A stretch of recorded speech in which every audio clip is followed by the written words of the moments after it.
তোমরা যদি কুরবানি করো ওয়ালা বিকুল্লি শারাতিন হাসানা, প্রত্যেকটা চুলের বিনিময়ে এক একটা নেকি তোমাদের আমলনামায় দেওয়া হবে। সুবহানাল্লাহ।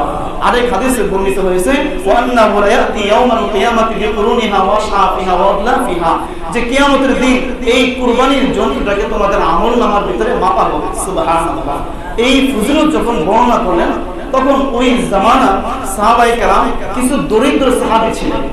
দরিদ্র সাহাবী যখন এই ফজিলতপূর্ণ কথা শুনলেন তখন তারা রাসূলকে জিজ্ঞাসা করলেন, ইয়া রাসূলুল্লাহ, ইয়া হাবিবাল্লাহ, এত সুন্দর এত ফজিলতপূর্ণ একটা কুরবানি তারা দিবে, এই সওয়াব তারা পাবে, কিন্তু আমরা তো গরিব, আমাদের মনে তো আশা আছে কুরবানি দেওয়ার জন্য, কিন্তু আমার তো ওইরকম মাল নাই, ওইরকম মাল কুরবানি দেব ওইরকম সম্পদ আমাদের নাই, এখন আমাদের জন্য কি করণীয়?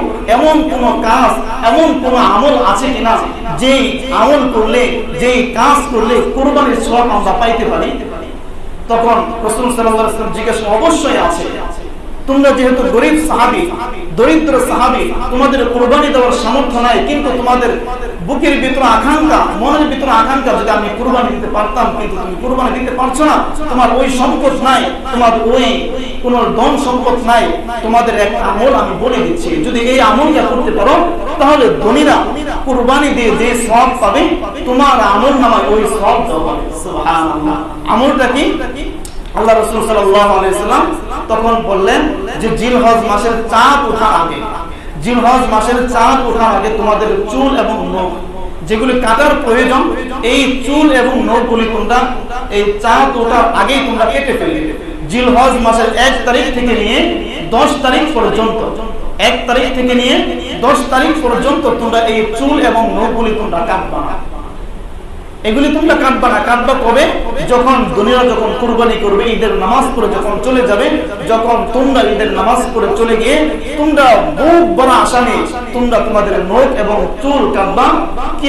কি উদ্দেশ্য করে বলবা? আর মনের ভিতরে একটা তামান্না রাখবা, আশা রাখবা, আল্লাহ আমি তো কুরবানি দিতে পারলাম না, কিন্তু ধনীদের সাথে কুরবানি যারা দিতেছে তাদের সাথে সামঞ্জস্য রেখে আমি আমার চুল কাটতেছি, তারা গরুর গলা কাটে, আমি আমার চুল কাটতেছি, তারা বেড়ার গলা কাটে, আমি আমার নখ কাটতেছি। এটা উদ্দেশ্য করে যখন আপনি বিলের বা যখন নীল কাটা, যখন আপনার নখের ভিতরে কেচে, যখন আপনার চুলের ভিতরে যখন সওয়াবের স্পর্শ করবেন, সাথে সাথে আপনাকে এই কুরবানির সওয়াব আল্লাহ তাআলা দিয়ে দিবেন। সুবহানাল্লাহ। আর এই আমলটা যারা কুরবানি দিবেন এদের জন্য এই আমলটা করা মুস্তাহাব।